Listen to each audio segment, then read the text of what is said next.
जय हिंद दोस्तों, आपका हमारे channel arts and titles of north east के अंदर आपका स्वागत करते हैं। आज आपके इंडियन एयरफोर्स का जो भी रिक्रूटमेंट आया, न्यू नोटिफिकेशन है, उसके बारे में बात करते हैं। इंडियन एयरफोर्स की न्यू वैकेंसी का नोटिफिकेशन आ चुका है, इसका एडमिट का आपका इसका फॉर्म कब फिलअप होगा, पूरी डिटेल वीडियो, तो आप इसको कंप्लीट वीडियो को देखना। ठीक है, तो फर्स्ट अपन बात करते हैं, ये आपके आया है इंडियन एयरफोर्स का। ठीक है, ये अग्निवीर है, अग्नि अग्निवीर वायु, ठीक है, अग्निवीर वायु इंटेक 02/2026 है। ठीक है, बात कर लेते हैं इसका ऑनलाइन रजिस्ट्रेशन। फर्स्ट मैं आपको यहाँ बता देता हूँ, पूरी डिटेल बताऊंगा कैसे क्या क्या प्रिपरेशन है पूरा। ऑनलाइन रजिस्ट्रेशन डेट्स आपके जो वो 11 जुलाई से स्टार्ट हो रहा है। ये देख लीजिए, 11 जुलाई 2025 से 31 जुलाई 2025 तक। ठीक है, बात करें online exam dates from September 2020, 25 सितंबर के बाद में आपका एग्जाम स्टार्ट हो जाएगा। ठीक है, तो ज़्यादा टाइम नहीं मिलेगा, अगस्त 2 महीने मतलब आपको मिलेगा। फॉर्म फॉर्म स्टार्ट होने के बाद में आपको टाइम मिलेगा। अभी मान लो जुलाई, बात है जुलाई अगस्त, 3 मंथ्स आपके पास बचे हैं। ठीक है, तो अभी पूरा डिटेल देखते हैं क्या क्या इसके अंदर क्वालिफिकेशन रहेगी। Selection in the Indian air force is fair transparent. ठीक है, ये तो जो भी नॉर्मल बेसिक डिटेल है। फर्स्ट बात करते हैं इधर सिलेक्शन प्रोसेस क्या होएगा। इसके अंदर सबसे पहले आपको ऑनलाइन रजिस्ट्रेशन करना पड़ेगा इनकी अग्निपथ वायु सीडेक इसके ऊपर। ठीक है, ये आपकी 11 जुलाई 2025 से ओपन हो जाएगी और क्लोज हो जाएगी 31 जुलाई को। ठीक है, ऑनलाइन मोड रहेगा। एलिजिबिलिटी क्राइटेरिया क्या क्या है, काफी लोगों का यही डाउट रहता है कि भाई क्राइटेरिया क्या रहता है, तो इसको एक बार आप सेशंस को पूरा देखिए, आपको मैं एक बार दिखा देता हूँ। ठीक है, तो आपको यहाँ से दिख जाएगा एलिजिबिलिटी क्राइटेरिया, यहाँ से दिखा देता हूँ मैं आपको। ये देखो एलिजिबिलिटी क्राइटेरिया, एज वगैरह पूरा डाउट क्लियर।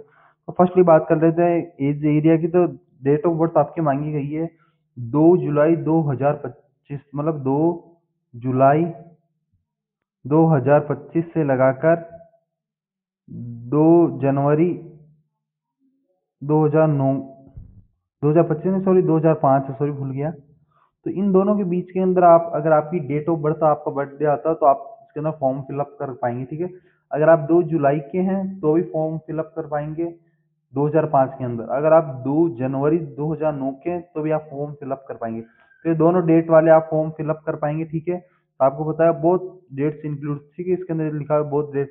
इस डेट को भी, अगर जो जिसका डीओबी है तो वो भी फॉर्म फिलअप इस डेट को, जो भी एलिजिबल है। लास्ट बात करें, in case of a candidate clears all the stages of the selection process, then the upper age limit on the date of enrollment should be 21। मान लो जब फॉर्म फिलअप करता है उसके बाद में उसका हो जाता है, वो कोई दिक्कत नहीं है। नेक्स्ट है मार्टिल स्टेटस एंड प्रेगनेंसी। तो ये आपको बताएगा कि ये चीज क्वालिफिकेशन। बात करें सब्जेक्ट, मतलब कैसे क्या क्या पेपर रहेगा, इसके अंदर कौन कौन क्वालिफाई करेगा, मतलब कौन कौन सा पेपर, मतलब आप कौन सी आर्ट्स वाले भर पाएंगे या साइंस में तो वाले या बायो वाले, सब वो डिटेल बताओ। बात कर लेता हूँ आपके एजुकेशनल क्वालिफिकेशन। साइंस आपके होनी चाहिए, आर्ट्स वाले भी भर सकते हैं, आपको बताऊंगा आपको।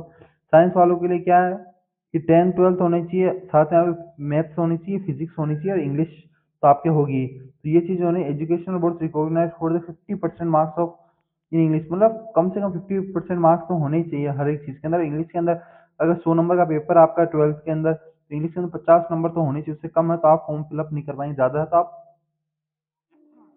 फिल कर पाएंगे। ठीक है, बात कर लेते हैं नेक्स्ट की 3 इयर्स डिप्लोमा इन इंजीनियरिंग। तो ये भी आप फिलअप कर पाएंगे। ठीक है, पास ये 2 वेकेशनली फिजिक्स केमिस्ट्री, ये भी भर पाएंगे। आपको बता देता हूँ, अगर किसी के पास में आर्ट्स है तो वो फिलअप कर पाएगा, वो वाई ग्रुप से भर पाएगा। ठीक है, तो उस चीज़ का ध्यान रखें। अदर देन साइंस, तो ये देखिए अदर देन साइंस, ये भी रिकॉग्नाइज ड्यूटी वगैरह पास 2 इयर्स, तो ये कुछ क्वालिफिकेशन दे रखी है। साथ में आपको बता देता हूँ, बायो वाले है ना, वो साइंस के अंदर काउंट नहीं होंगे। बायो वाले आर्ट्स से ही फॉर्म फिलअप कर पाएंगे, उनकी अलग से वैकेंसी आती है। ठीक है, पास्ट 2 इयर्स वोकेशनल कोर्स में ये कुछ कोर्स है। नोट वन देख लीजिए, ये आपका candidates eligible science subject examination including 10+2 या फिर डिप्लोमा वगैरह, ये आप देख लेना। नोटिफिकेशन हमारे टेलीग्राम चैनल के अंदर मिल जाए। एजुकेशनल, ये आपके स्टेट वगैरह ड्यूटी का अलग अलग रहता है, जो भी देख लेना, मतलब किसी भी बोर्ड से पास किए होने चाहिए। डोमिसाइल और candidates have choose to domicile categories maintain by same domicile state UT domicile columns in the online ABS register. तो आपको मतलब आपका डोमिसाइल वो सभी बने रहे, इसके अंदर आपके एज रिलैक्स वो तो मिलता नहीं आपको छूट वगैरह, तो सभी जनरल के अंदर परमानेंट डोमिसाइल भी आपके पास होना चाहिए, ठीक है। बात कर लेते हैं आपके नेक्स्ट की। नेक्स्ट आपके ये हो ही गया। बात कर लेते हैं हाइट वगैरह की। तो हाइट वगैरह के अंदर भाई काफ़ी ठीक है, ठीक ठाक है, इतना ज़्यादा नहीं मांगते हाइट वगैरह। ये तो एयरफोर्स के अंदर अच्छी बात होती है। तो इसके अंदर बात करें कि मेल कैंडिडेट्स की हाइट 152 सेंटीमीटर होनी चाहिए, ठीक है। दिख रहा होगा 152 सेंटीमीटर तो होनी चाहिए। इससे कम है तो आप मत फॉर्म फिलअप करना भाई, कोई मतलब नहीं है। फीमेल की बात करते तो फीमेल की आपके भी मिनिमम एक्सपेक्टेड 152, मतलब मेल फीमेल की सेम हाइट रहनी चाहिए।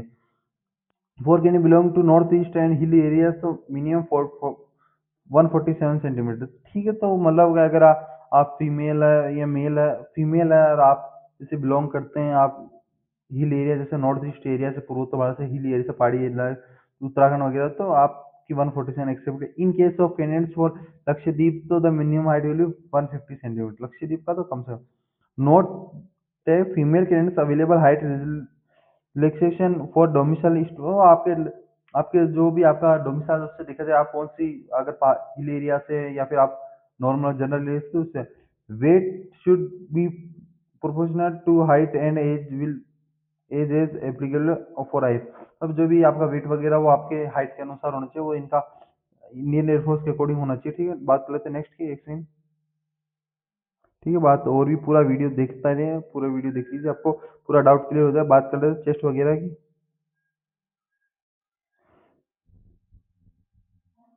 थोड़ा भाई वैसे बड़ा करूंगा तो जूम अच्छा विजिबल होगा, लेकिन मैं आपको दिखेगा नहीं, इतना ही ठीक है। अपन को मेन इससे कोई मतलब नहीं, मेन मिनिमम चेस्ट इतना देख लेते। बात कर लेते हैं भाई चेस्ट वगैरह की। तो चेस्ट वगैरह ऐसा मेल कैंडिडेट्स का 77 सेंटीमीटर तो होना चाहिए। 5 सेंटीमीटर एक्सपेक्टेशन होना चाहिए, क्योंकि देखो भाई इधर देख पा रहेंगे मिनिमम चेस्ट लिखा हुआ, मिनिमम चेस्ट। 1 सेकेंड, ये देखो मिनिमम चेस्ट इतना होना चाहिए फिर, ठीक है। वो चीज़, उस चीज़ का ध्यान रखें। तो मिनिमम चेस्ट तो आपका इतना होना ही चाहिए भाई, नहीं तो आप फेल हो जाओगे। और 5 सेंटीमीटर बनना चाहिए, मतलब आपका आपका चेस्ट होना चाहिए तो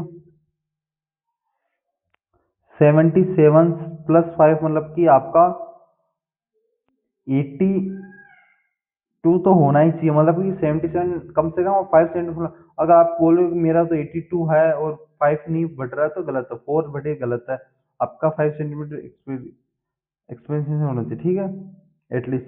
female candidate the chest with not proportion should be the minimum range of expenditure 5 centimetre, ठीक है। वो चीज़ है तो देख लेंगे। Hearing candidates normally able to 6 metre for each ear separately, तो कानों को वगैरह डेंटल पॉइंट वगैरह देख दे रखा है कि आपके मेडिकल के अंदर डेंटल पॉइंट ऑफ 40 मीटर होना चाहिए। और डेंटल पॉइंट 14, अगर डेंटल पॉइंट 14 से कम होता है तो आप फेल हो जाए। डेंटल पॉइंट 14 होता है, 15 होता है, 16 होता है, जिसके अगर एक दो दांत टूटे तो कोई दिक्कत है। जनरल हेल्थ की बात कर लेते हैं। कुछ जनरल हेल्थ दे रखी है, बता रखा है। ये बता रहा है कि gender in any candidates found in opposite gender, तो आपको गर्ल्स वगैरह से नहीं फॉर्म फिलअप करना है कि अगर किसी की प्रेगनेंसी वगैरह फीमेल है तो वो भी देख पाएंगे, उनको जो रिजेक्ट कर दे, कैंडिडेट्स विल बी रिजेक्टेड। ये बात करते हैं एज, इसकी बात कर लेते हैं। आपके विजिबिलिटी एक्चुअली 6/12 ईच आई, करेक्ट, वो 6/6 आई, ठीक है। ठीक है, नेक्स्ट बात क्या है, हाइपरमेट्रोपी है, ये इतना इतना होना चाहिए। कलर विजन का चेक होगा। Candidate should be last prescription not older than 1 month, ठीक है। ये कुछ डिटेल कैंडिडेट हिस्ट्री, ये कुछ बता रहे हैं आपके नॉर्मल वगैरह, बॉडी पे टेटो वगैरह नहीं होनी चाहिए। तो ये कुछ टर्म कंडीशन दे रखी है इन्होंने।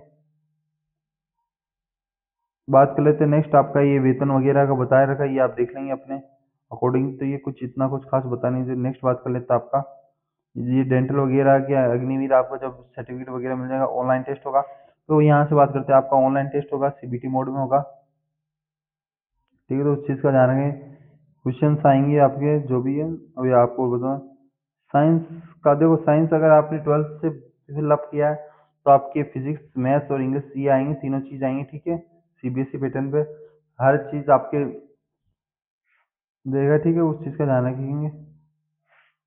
आपके 25 मार्क्स की फिजिक्स आएगी, 25 मार्क्स की मैथ है, 20 मार्क्स की इंग्लिश है, 70 मार्क्स। आप दोनों से फॉर्म फिलअप करवाएं। बात करते हैं अदर साइंस सब्जेक्ट, अगर आप मान लो कि उससे नहीं भरते हैं, साइंस से अगर आप चाहते हो कि मैं तो रागा से, तो रागा होता है रीजनिंग एंड जनरल नॉलेज, ये 30 मार्क्स का आता है और 20 मार्क्स का आपके इंग्लिश आता है, तो ये 50 हो गया और इसके अंदर आपको 45 मिलता है। अगर साइंस वाला है लड़का, मैथ वाला, बायो वाला, मैथ वाला, तो वो दोनों से फॉर्म फिलअप कर पाएगा, दोनों से पेपर दे पाएगा। अगर आर्ट्स वाला तो वो केवल रागा वाला पार्ट से दे पाएगा, ठीक है। Science subject and other science, तो ये भी देखो दोनों दे। मार्किंग आपके 1 मार्क्स फॉर एवरी करेक्ट और नील 0 marks for on attempt question, 0.25 marks, मतलब अगर आप एक क्वेश्चन राइट करते हो 1 मार्क्स मिलेगा, लेकिन अगर आपने एक क्वेश्चन रॉन्ग कर दिया आपको 0.25 मार्क्स का मिलेगा। अगर आपने एक क्वेश्चन राइट किया और 4 क्वेश्चन आपने गलत कर दिए तो समझ लो कि जीरो ही है, वो बात वहीं की वहीं आ जाएगी, ठीक है। ये कुछ आपको क्राइटेरिया देगा, कैंडिडेट्स क्वालिफाई फॉर, ये आपकी कुछ इंटरव्यू की डिटेल देगी। आपका सबसे पहले एडमिट कार्ड वगैरह ये लिखी जाए, डिटेल वीडियो तो आप इसको देख लेना, नॉर्मल चीज़ है। आपके एनसीसी वगैरह है तो ठीक है, नहीं तो बाकी एक बार और इधर दिखा देता हूँ आपको। या ये कुछ मेडिकल क्राइटेरिया, ये मैंने आपको दिखाई दिया, ठीक है। कुछ क्वालिफिकेशन आपको मैंने दिखा दिया था, ये हो गया। आपके इसके बारे में बात कर लेते हैं। कैंडल लेफ्ट थंब वगैरह ये आपको फॉर्म फिलअप करते टाइम ध्यान रखना है कि आपकी ये चीज़ें सब चीज़ें होनी चाहिए, ठीक है। बात कर लेते हैं इसके बाद में, आधार कार्ड वगैरह होना चाहिए, ठीक है, उस चीज़ का ध्यान रखेंगे। बाकी इसके अंदर और देख लेता हूँ मैं, आपके कुछ बताने लायक है नहीं। If there English and Hindi other regional version advertise में इंग्लिश विल, जैसे मान लो काफ़ी लोग रहते हैं कि हिंदी, अब आप ऑप्शनल आता है ना पेपर तो हिंदी इंग्लिश, लेकिन बट भाई आप फिजिक्स, मैथ्स और आपका रागा वाला पार्ट, यही आप हिंदी इंग्लिश में देख पाए। इंग्लिश तो इंग्लिश सब्जेक्ट है, वो तो इंग्लिश में ही आएगा, ठीक है, उस चीज़ का ध्यान रखेंगे। बाकी देख लेना, the state PSL appeared same will be disabled ASC also way portable Agnipath 15 मई 2026, ठीक है। ये कुछ एज वगैरह क्राइटेरिया दे रखा, ठीक है। बाकी और आपको अगर कुछ डाउट वगैरह होता है तो यहाँ पर आप कॉल वगैरह कर पाएंगे, इनकी हेल्पलाइन नंबर है। और साथ में मैं आपको बता देता हूँ, इन्होंने कुछ बता रखा डाटा, ये जो भी है ये पूरा नोटिफिकेशन था, तो आप देख लेना। बाकी मेरे व्हाट्सअप टेलीग्राम चैनल के अंदर मिल जाएगा। और भी आपको जो भी अपडेट पाना चाहते हैं तो आप हमारे व्हाट्सअप चैनल को और साथ में टेलीग्राम चैनल को फॉलो करें, ठीक है। इस मेरे एयर नॉर्थ ईस्ट चैनल को सब्सक्राइब कर लेना, ठीक है। मिलते हैं नेक्स्ट सेशन में। जय हिंद, जय भारत, वंदे